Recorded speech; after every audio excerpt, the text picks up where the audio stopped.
Bonjour tout le monde, j'espère que vous allez tous très bien. On y va pour le premier tirage du jour, le nouvel oracle du Petit Lenormand. Voici l'intérieur du livret, les petites cartes. Donc c'est un tirage que je fais pour vous et pas pour moi. Hop là. Il vous faut vous poser une question, choisir l'une des trois cartes et j'espère que ça répondra à votre question. Attention, il y a Cécilia qui arrive. Dépêchons-nous de les poser. Qu'est-ce qu'il y a, ma chuche?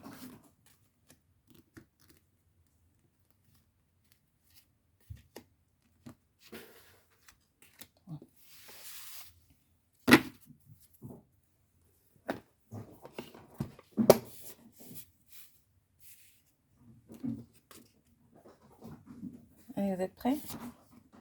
Le cavalier, c'est la carte numéro 1.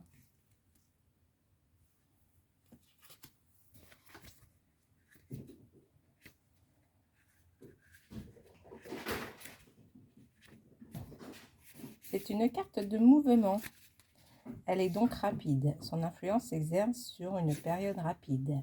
C'est la lame des bonnes comme des mauvaises nouvelles d'une annonce. Elle peut aussi symboliser la précipitation, l'urgence et la rapidité. Elle signale une période marquée par des déplacements ou un voyage. Lorsqu'elle apparaît dans un jeu, elle donne le feu vert pour agir, entreprendre et donc démarcher. Sur le plan sentimental, elle peut indiquer que quelqu'un vient au consultant ou pense à lui. D'autres fois, elle signale juste qu'une personne passe dans la vie du consultant. Qu'il s'agisse d'une relation sérieuse ou pas, elle indique donc la présence de quelqu'un. Carte numéro 2, la lune, 32.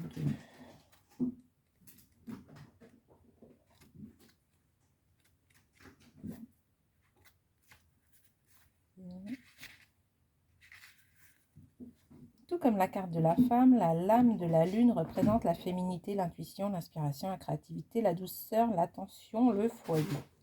Lorsqu'elle apparaît dans un tirage, elle signale que le consultant va devoir prendre le temps d'intégrer de nouvelles connaissances ou de digérer un événement, voire une situation. Rattachée à l'image des lunaisons, cette carte indique que le consultant évolue en fonction de cycles. Il y a donc un parcours à vivre avant d'atteindre un objectif. Sur le plan professionnel, elle invite à suivre ses intuitions ou ses rêves, sans pour autant manquer de réalisme.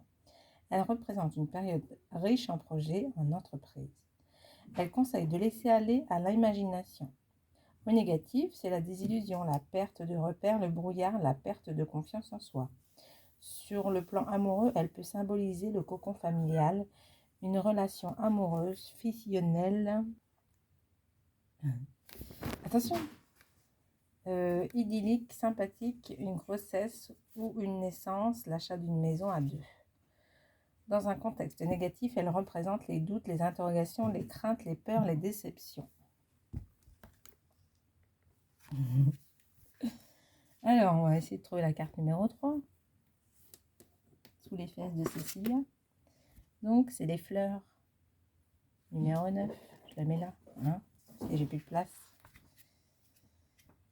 Alors, 9.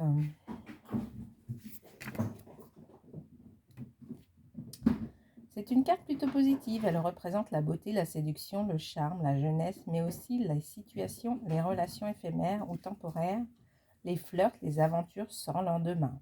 Par extension, sur le plan professionnel, elle peut symboliser un CDD ou un remplacement qui sera source de satisfaction. Bien accompagnée, elle représente l'aboutissement ou l'évolution d'une situation.